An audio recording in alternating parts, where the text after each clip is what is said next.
Well, hello friends and welcome to Unova. Today I want to attempt a hardcore Nuzlocke of Pokemon Black using only shiny Pokemon. Since the introduction of shiny Pokemon in Generation 2, that slightly different color palette and that little glint as you find them in the wild has been sought after by casual gamers all the way to professional shiny hunters.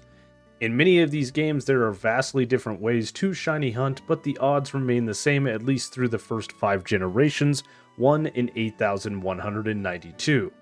Now in Black 2 and White 2, they did introduce a shiny charm that halves those odds.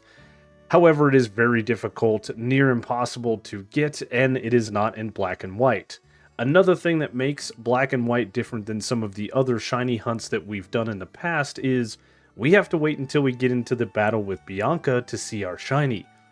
So it makes soft resetting for a starter shiny very, very difficult, and it takes a very, very long time. Now, before we dive too far into this shiny run, whilst we roll some resets, I want to take a second to thank you guys for the amazing support on the channel. We passed 5,000 subs. That is a huge accomplishment for myself.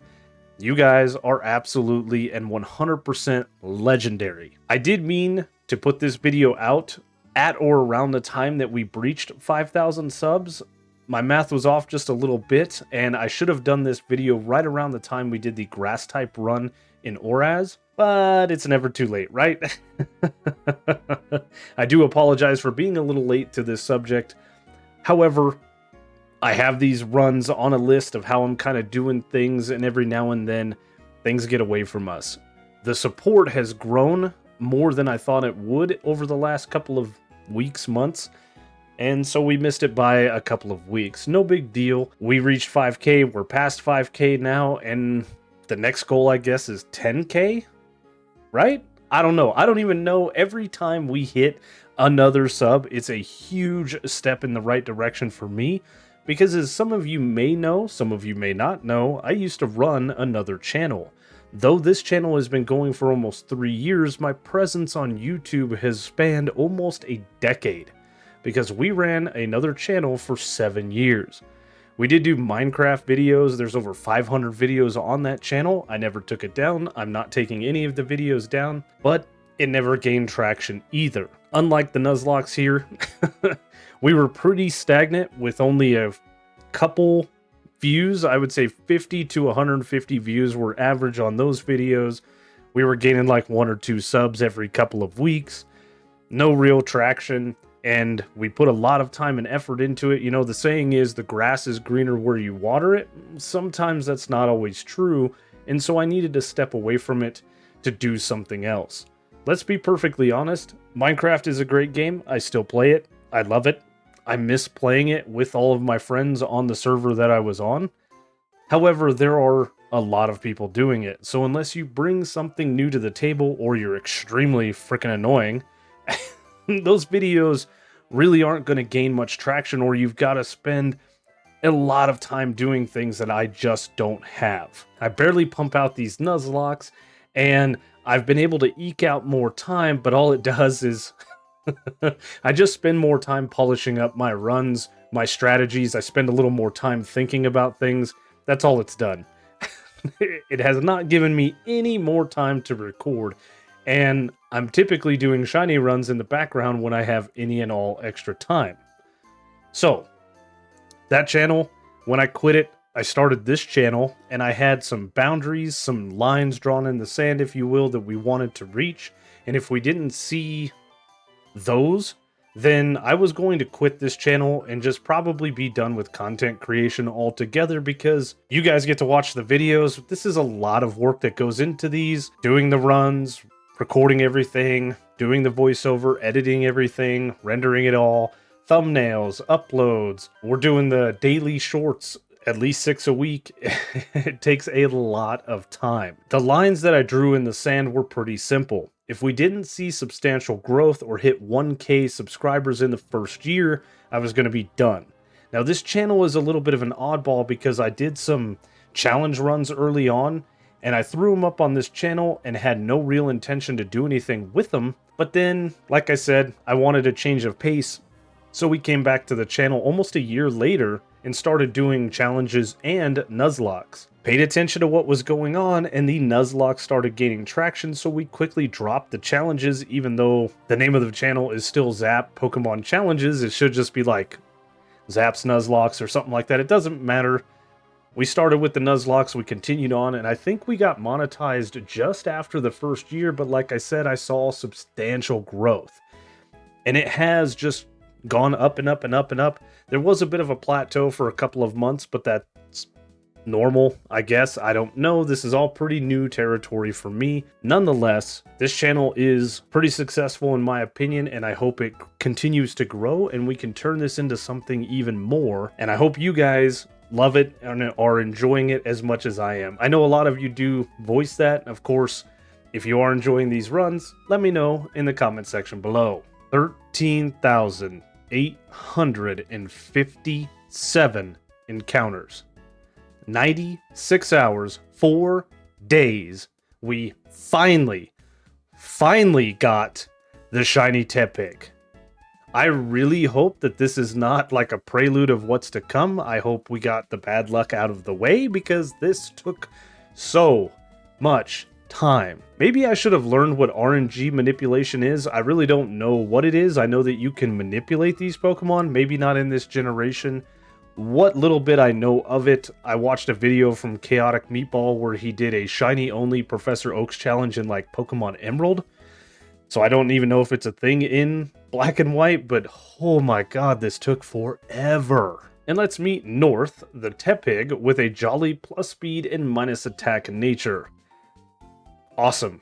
This is a great little Pokemon, and its shiny is also amazing. Now, hardcore Nuzlocks are typically difficult all by themselves, and normally we're doing a monotype challenge, which is very difficult, and there's a lot of time and effort that goes into those runs, planning, items, TMs, all that kind of stuff, level management. There's a bunch of moving parts just in a hardcore Nuzlocke.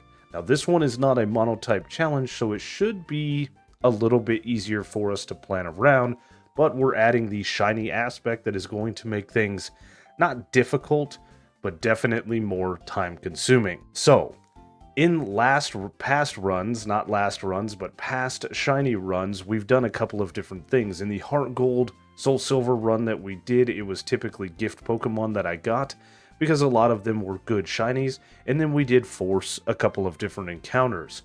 In the Platinum run, I believe I only had a team of 6.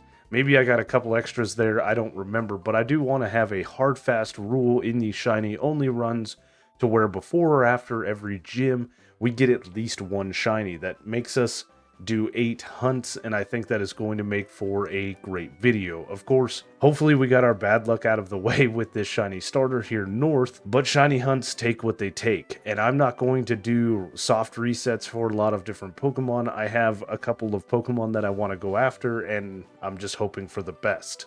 We've already met Charon, we've already met Bianca, and now it is time to meet our third rival, N.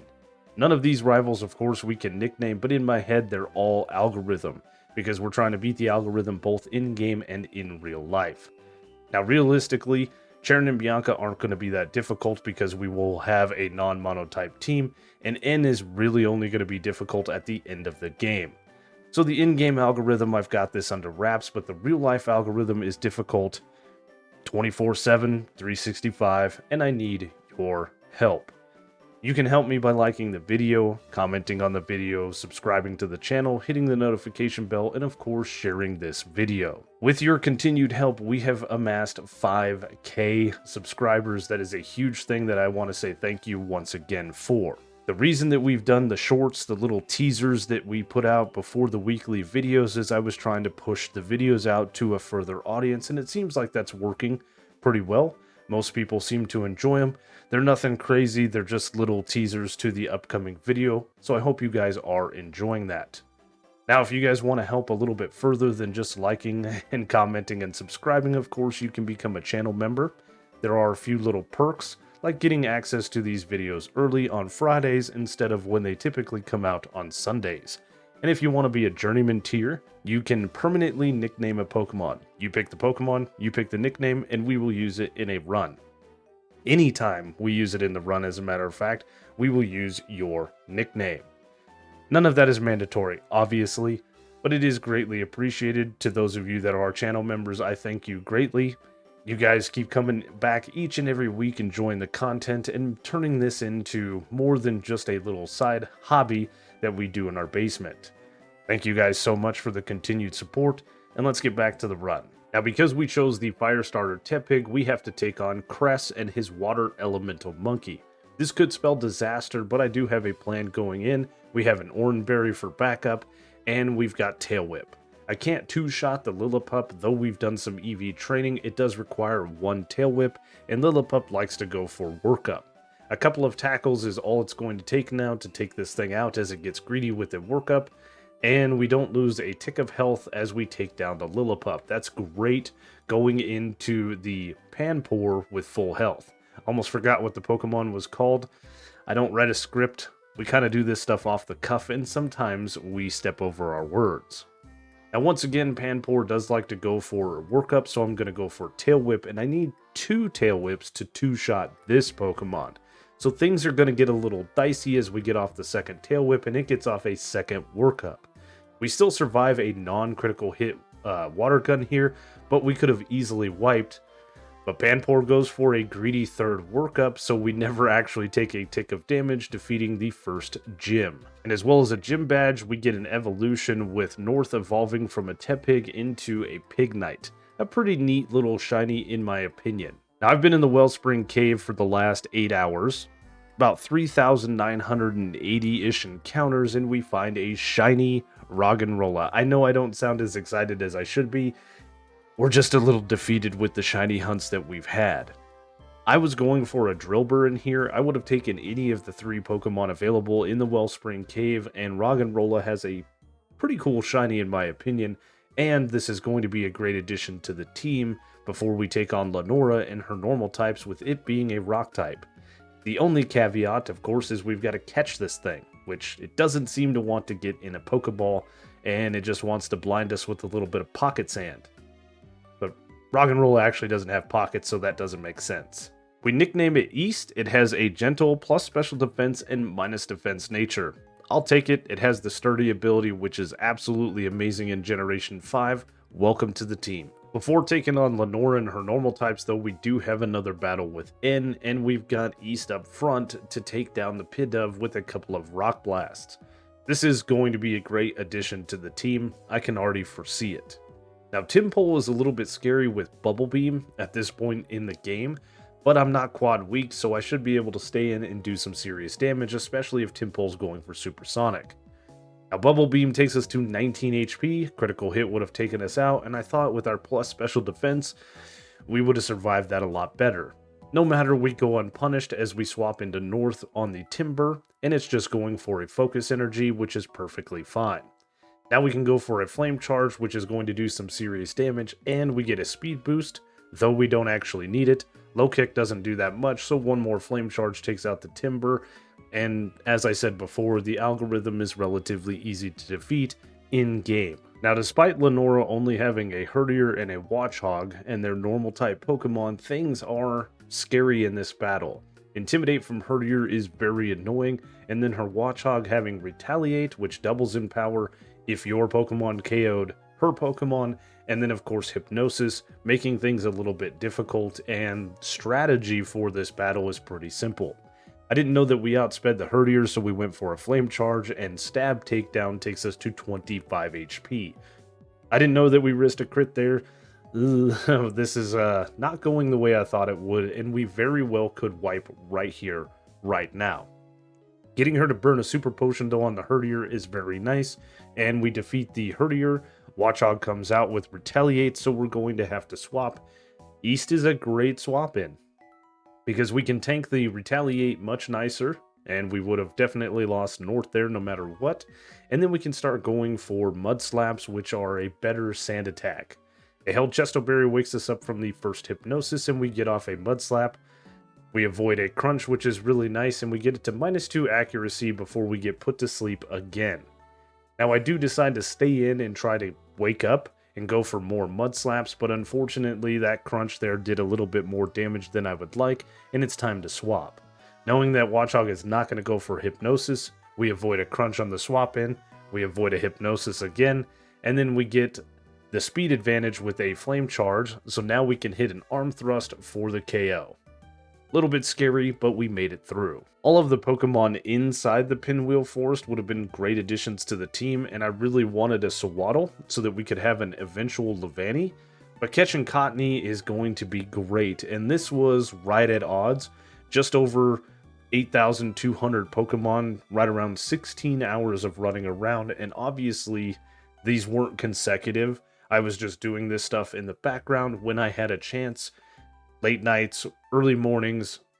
That's why these runs typically take a lot longer than normal Nuzlocks, because it takes forever to find these shiny Pokemon.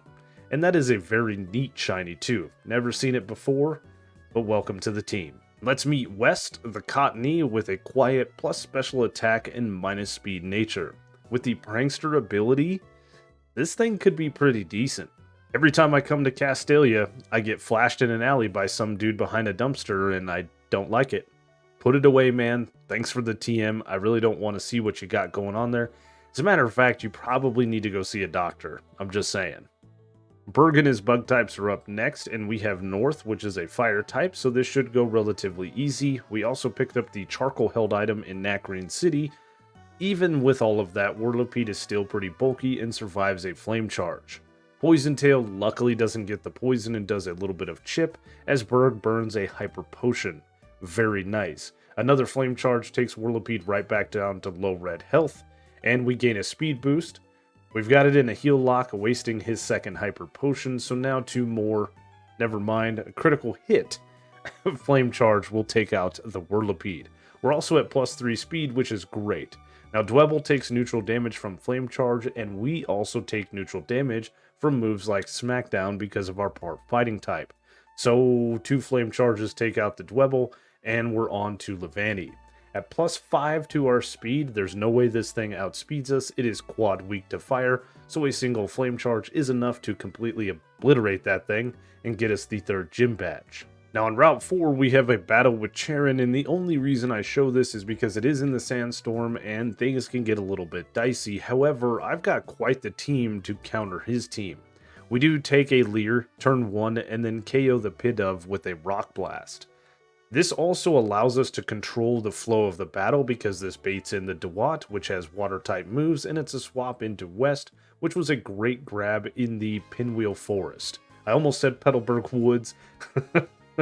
Every generation's got a forest, and anyway, we missed the Leech Seed, which we do get the speed advantage from Prankster, but we actually outspeed, which is no problem. We can stay relatively healthy with Mega Drain, and Dewott is going to eventually go down. Razor Shell could get some defense drops. Again, I'm stepping on my words, but we're never in any real danger. As I said, staying healthy with Mega Drain. There's the defense drop getting dropped to 11 HP because of the Sandstorm. So like I said, things get a little dicey in this battle. But we control the flow because Pansear is going to come out next. So we can pivot back into East, who avoids the Sandstorm because of our rock typing. And bites don't do much to us. Worst case scenario here, we get yawned, we get flinched, which we do. I should stop talking. But ultimately, we do get off a Rock Blast after a yawn to take out the Pansear. His last Pokemon is a Liepard, and because we've been yawned, obviously we need to swap out, so we're going to bring in North, who has fighting type moves to take on the Liepard. Even a Pursuit doesn't do much to us at double power as we try to swap out. A little bit of Sandstorm Chip is perfectly fine. Torment is a little bit annoying, but Arm Thrust knocks out the Liepard. And at this point, we get another evolution on the team with East evolving from a Roggenrola to a Boldore. This is a great looking shiny.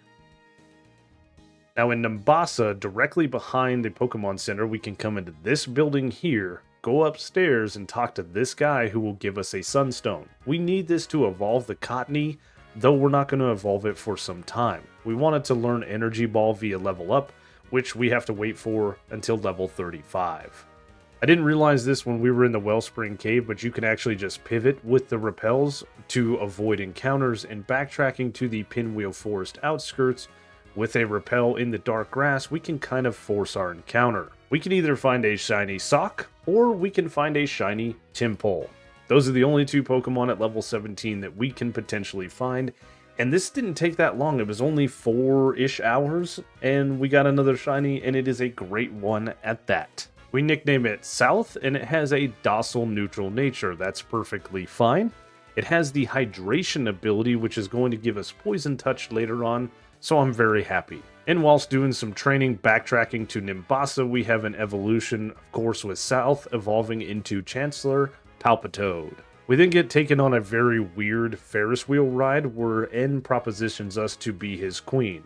Of course, I have my sights set on some other things, so we deny him. And in his rage through the denial, he challenges us to a battle. He leads a Sandile, and I lead our newest team member, South. A stab super effective Bubble Beam easily one-shots his Sandile, and then out next, of course, is his Darumaka. That makes perfect sense. A stab super effective Bubble Beam one-shots that thing, and then Scraggy comes out next. I'm just going to stay in. We're going to go for Bubble Beam. It is stab. It does over half, and then we get tagged with a Swagger. I did remove the held person berry, so we are confused, and I need to swap, and I make a very poor choice here, swapping into East. We're never dead to a single hit because of our sturdy ability, and Brick Brick actually doesn't do that much damage. So I go for a Rock Blast, but of course we're outsped, and we're hit with Swagger. Now I do break through the confusion to hit this thing with a Rock Blast, luckily, but this was a very bad play on my part. I should have never brought East in on a fighting type. I wanted it in for the Sigalith in the back, so that was my plan, and we actually tank a Psybeam very nicely and snap out of confusion, so it all worked itself out, but very risky. Elisa's Volt switching Emolgas spell disaster for most teams, however I have a plan going into this battle. East is slower, but I know she's going to Volt Switch, and I know we can KO the second Emolga with a Rock Blast because it is part Flying type. That is the plan, and the plan does work exactly how I thought it would.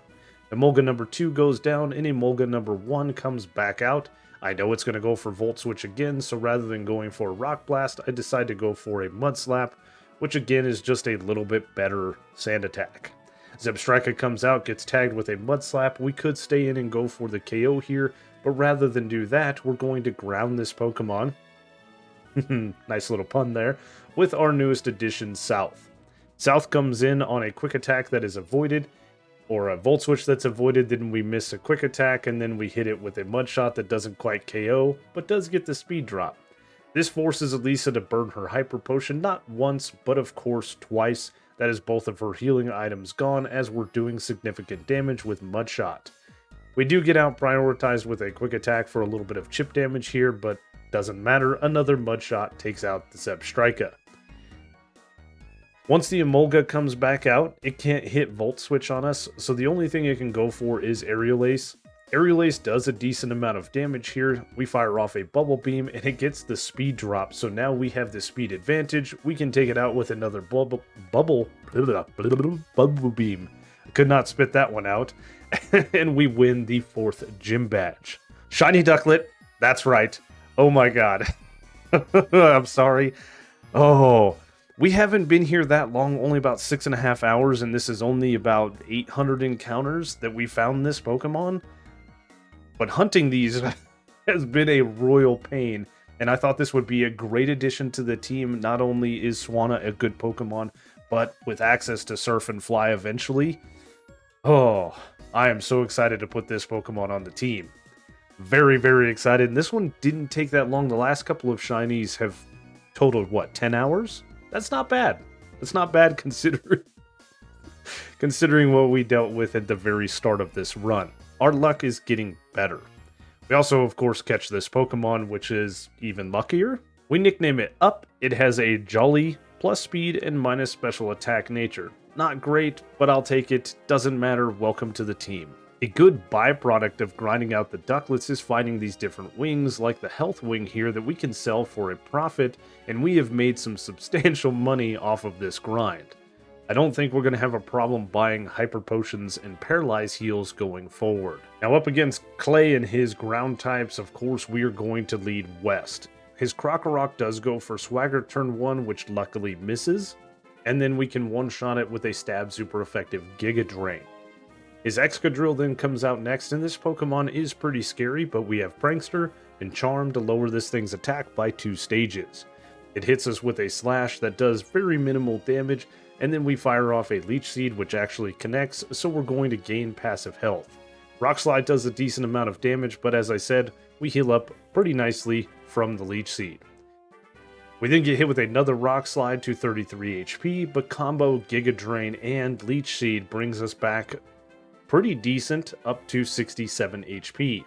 I don't know that we one-shot or finish this thing off, so I go for a Cotton Spore, take another Rock Slide, let Leech Seed do just a little bit more chip, and now I can guarantee the KO with Giga Drain.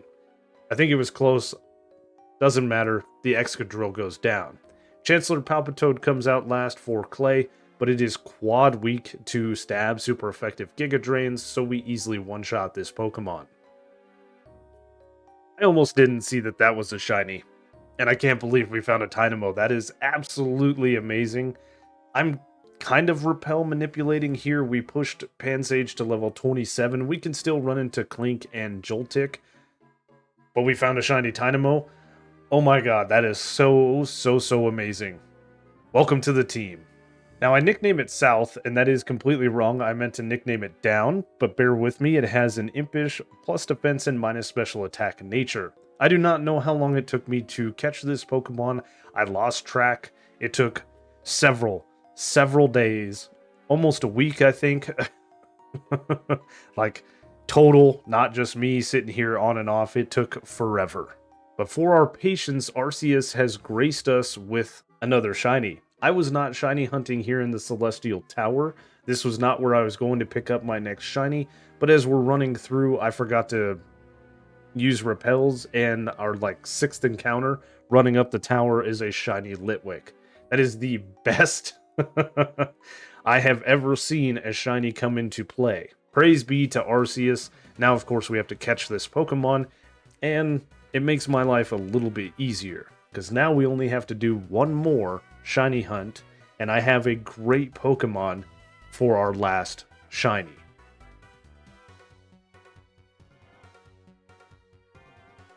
We nickname our Litwick Left, and it has a serious neutral nature.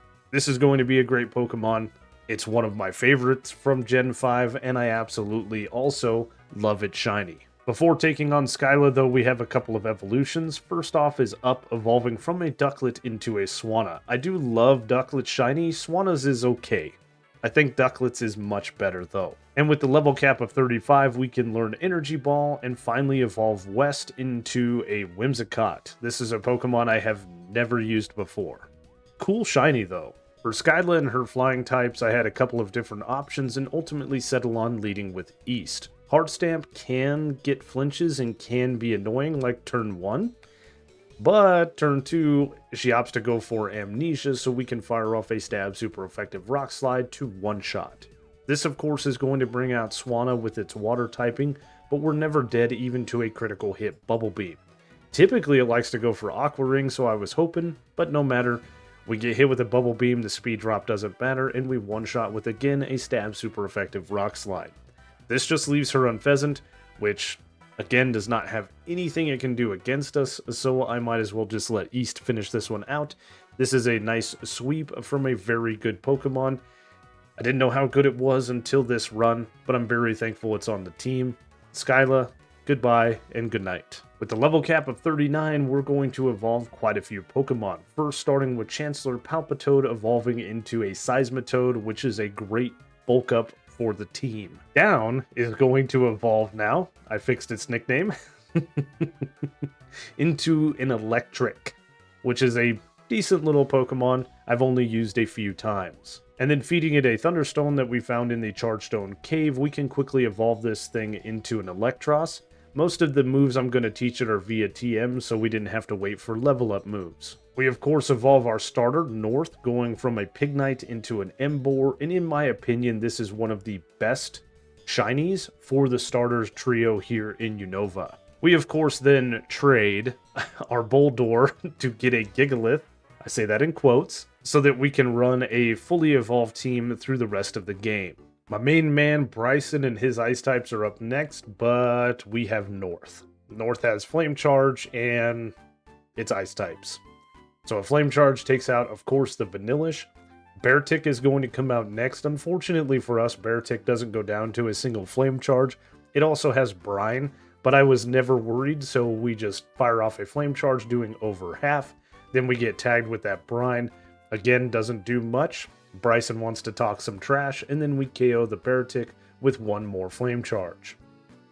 His last Pokemon is a notoriously weak defensively Pokemon, Cryogonal. I know that's not how you pronounce it, but Cryogonal goes down to a single Flame Charge, and that is the 7th gym badge in our pocket. Yes, yes, yes, yes, yes, yes. Oh my god, this took so long. Now, because of Dupes Claws and Repel Manipulation in the Mistralton Cave on the 2nd floor, we can Repel Manipulate for either an Axew or a Boldore. And we finally found a shiny Axew. We do lose our HM Pokemon in the process. I don't even care. We got our final shiny encounter. I told you guys I had it planned for a really good one because I don't know if you've ever seen a shiny Haxorus, but it is absolutely phenomenal. We nickname it right. It has a naughty plus attack and minus special defense nature. 10,031 encounters, 167 hours spent in the Mistralton Cave. That's about 7 days total. It took me a hell of a lot longer because we couldn't obviously do 7 days, 24 hours. But we did grind it out and we did get, in my opinion, one of the best shinies from Generation 5. Of course, time for another round of shinies, starting out with Right evolving from an Axew into a Fracture. This is a cool shiny, too. With the level cap high enough, now we can take Left and evolve it from a Litwick into a Lampet. Lampet, to me, is an underwhelming shiny, but its final evolution with the help of a Duskstone that we found in Mistralton Cave, we can get a Chandelure that is an absolutely amazing shiny. Drayden is last up for the Gym Leader Challenge, but against his Fracture, I lead my Fracture named Right. Ours is much better, though. We outspeed him, we one-shot with a Dragon Claw. We're actually going to outspeed all of his Pokemon and take them down with relative ease. Right here has been phenomenal throughout this gym, of course, with the stab super effective dragon moves. It's a little bit risky as we are weak to dragon as well, but honestly, his non-shiny team goes down with relative ease, and that shows the shiny superiority for the 8th and final gym badge. The final battle with Sharon, I'm not really worried about. I figured I'd show it off. I've got a full team here. Nobody is past what levels they were when we entered Drayden's gym, and I'm not worried about his team. We paralyzed the Unpheasant, which means Down is not going to take a single tick of damage in this fight, and is sitting in pretty good position as the Samurott comes out. Samurott, unfortunately, is going to do a lot of damage with Aqua Tail. Stab. A high range crit would have taken us out. No matter, we go unpunished, and I think at this point, Sharon is done. What we're thinking about now is the Elite Four, and the team that we're going to take to it, because we have 4 members of the Elite Four. That's why it's called the Elite Four, imagine that. And then we have N and Getsus in the back that we're going to have to really strategize for. This hardcore Nuzlocke has taken 400 hours just in shiny hunts. That's not including all of the different planning for all of these different parts, so I'm just telling you guys kind of the process of what it takes to go through each section of the game as we prepare for these different fights with the Elite Four. I think we've got a team, I think we've got a plan. We'll see how it plays out, and let's just progress forward. Sharon, you're done. Your Semi-Seer's got nothing on us. Thank you for your service. We get our final evolution as we're training in the Victory Road, with Right evolving from a Fracture into a Haxorus. And this is the coolest shiny. It's going to make for a great thumbnail. Now here's the team all leveled up and ready to take on the Elite Four. Down the Electros with Wild Charge, Brick Break, Acrobatics, and Crunch. Up the Swanna with Roost, Fly, Surf, and Tailwind. Our starter North, the Embor with Flame Charge, Assurance, Rock Slide, and Brick Break. The newest addition to the team, right, the Haxorus with Dragon Claw, X Scissor, Shadow Claw, and Brick Break. Left, the Chandelure with Hex, Will-O-Wisp, Flame Burst, and Shadow Ball. And rounding out the team is South, the Seismitoad with Surf, Drain Punch, Bulldoze, and Poison Jab. Now, Marshall is typically the most difficult for my teams to deal with in these Unova runs. However, I've got a plan. I know leading up against the throw is a little bit dangerous because he has Stone Edge, but he goes for payback. A Flying Gem boosted Fly then one-shots the throw, and this is going to bait in Sock. Again, controlling the flow of battle is always a good strategy. From here, we of course are not going to stay in. This thing does have Sturdy and Stone Edge, so we're going to swap into South on a Stone Edge that does minimal damage. I am fishing, that was a critical hit too. I am fishing for poison here, so I go for Poison Jab. We get it with our Poison Touch ability. We get hit with a Karate Chop down to 60 HP, and I don't want to risk anything, so we're going to swap, and I decide to bring in Down. Down has Acrobatics. Down can do a lot of damage. We tank the Karate Chop on the swap in, and then after some chip damage and a avoided Stone Edge, we take out the Sock. Didn't realize we were outsped there. Conkeldurr comes in next, and we use Acrobatics, and it doesn't one-shot. So we get hit with a nasty Hammer Arm to 7 HP. Whoops. We've got Marshall in a heal lock, though, burning his full restore. Acrobatics takes it back down to yellow. Another full restore and Acrobatics combo takes the Conkeldurr right back to low health. We outspeed. Another Acrobatics takes it out, and this just leaves his Mienshao. I risked Down there. I didn't need to risk Down. Oh well, we go unpunished, right? The plan here is a pretty neat strategy I came up with, at least I thought. As we swap in left, Mienshao should be going for Jump Kick, that we avoid because of our Ghost typing, doing half damage back to itself, and then we can KO with a Shadow Ball from there. I decide to take on Grimsley and his Dark types next. He leads a Scrafty, and I lead North. We outspeed and can one-shot with a Stab super effective Brick Break, and once again we're going to control the flow of the battle. This should bait in the Crocodile that has Stab super effective Earthquake against our Fire type Pokemon. We soak up the Intimidate, and we are going to pivot into Up. This is the primary reason we brought Up into the Elite Four, was for this right here. We avoid the Earthquake and then can fire off a Stab super effective Surf to one-shot the Crocodile. Very, very nice. Liepard is out next. It likes to go for priority fake out, so I stay in to burn the turn. Take a little bit of chip damage, and now we are going to pivot back into North. Liepard should be going for Night Slash, which we resist because of our fighting type, so it's not going to do much, even if it had crit. And then a Stab super effective Brick Break one-shots the Liepard. His last Pokemon is a Bisharp. It is part Steel type, it is part Dark type, it is quad weak to Brick Break, so a quad super effective Stab Brick Break, of course, obliterates that Pokemon. Chantal and her Ghost types are up next. She leads Coferigus, and I lead Left. Left is just going to take the Stab super effective Shadow Balls and easily wipe the floor with her 4 Pokemon. It's click A 4 times, 4 Pokemon come out, and 4 Pokemon go away. Golurk does threaten with super effective ground type moves, but Left has been EV trained in special attack to the max. Jellicent threatens with water type moves, but again, goes down. This is the press A simulator of the run. Chandelure v Chandelure, of course mine is so much cooler, and one-shots. Now taking on Caitlyn, I had a couple of different options here, and I ultimately decided to lead with Right.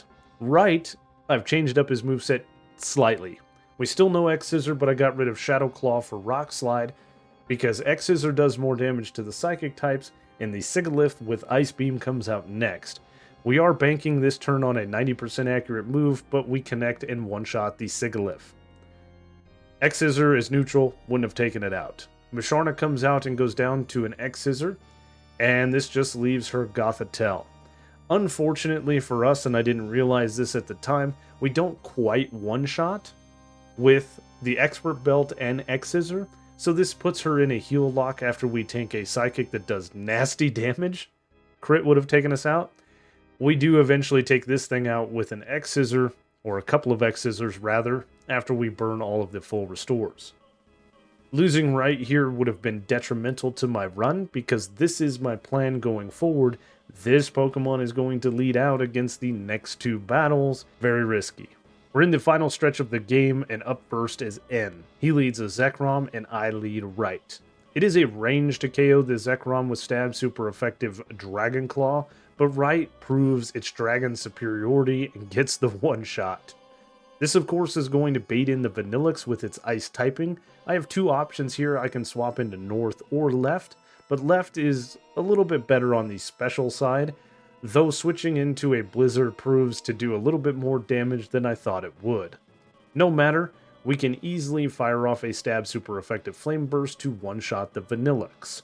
This is going to bait in Caracosta that has Waterfall, Stone Edge, and Crunch. I figured it would be going for Stone Edge or Waterfall because they're stab, but as we swap into South, we see it's going for Crunch. Okay, Rocky Helmet does some chip, and then I try to get back some health with a Drain Punch. It does a little bit of damage, and we do get some health back, but unfortunately we get hit with a Waterfall that does nasty damage. But with the help of Rocky Helmet, we can actually take this thing out with a Surf. That is a big threat gone off the field.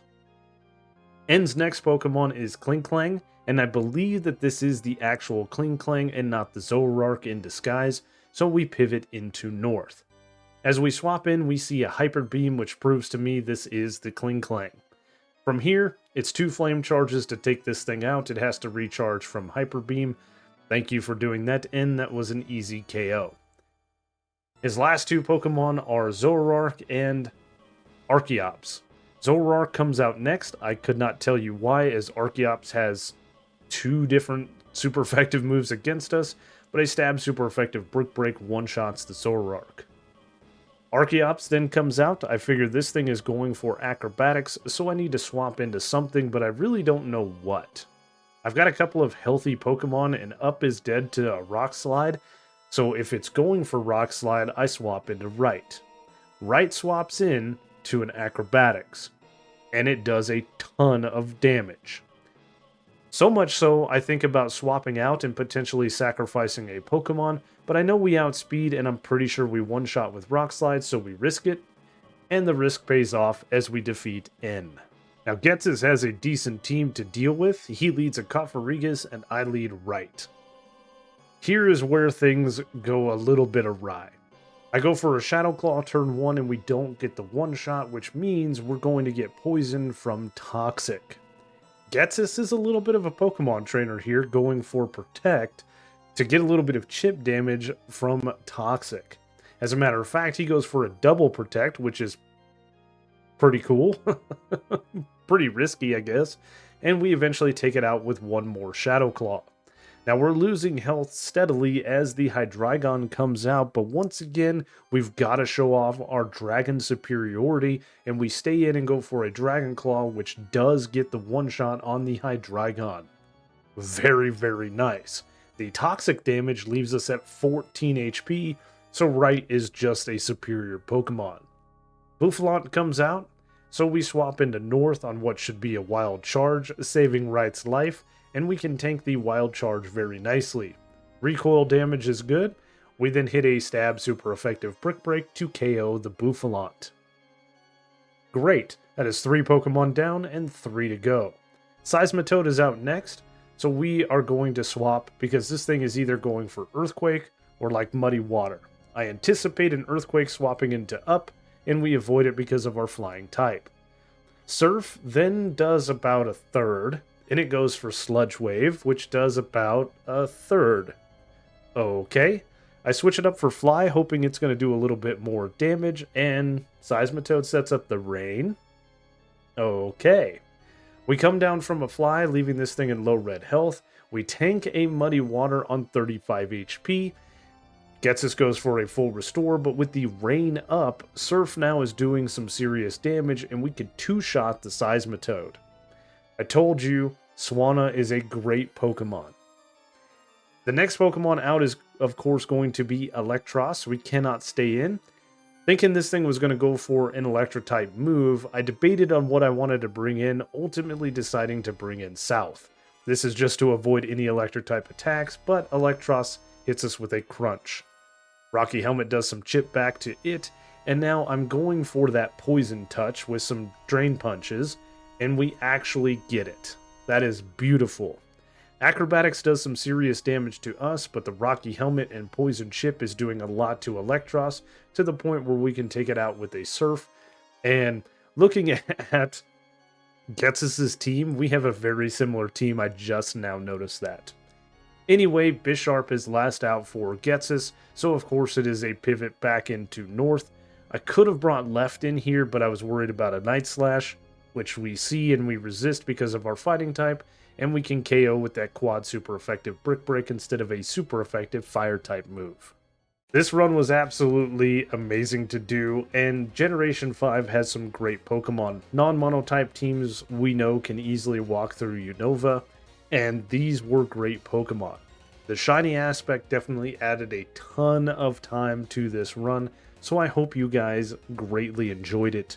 I had fun doing it, I'm not complaining, I'm just saying it took so much time. Anyway, if you could leave me a like or a comment, that would be greatly appreciated. Thank you guys so much for watching, thank you for the continued support, it has been an amazing run so far, and once again, thank you so much for the 5,000 subscribers. Here's to the next 5K. Thank you guys so much for watching. As always, I will see you on the next one.